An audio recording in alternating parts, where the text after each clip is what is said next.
Kapamilataning dalaw balen, papakit tamo karela na kaya tayo maglakbing dong Birhen.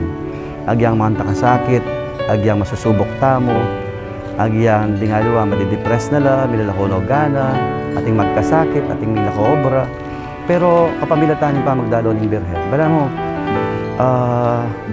migising karela na despite and in spite of this pandemic, we are with Mama Mary and we are with her Son Jesus Christ, ampoy Saint Joseph, maglakbe kimbiye.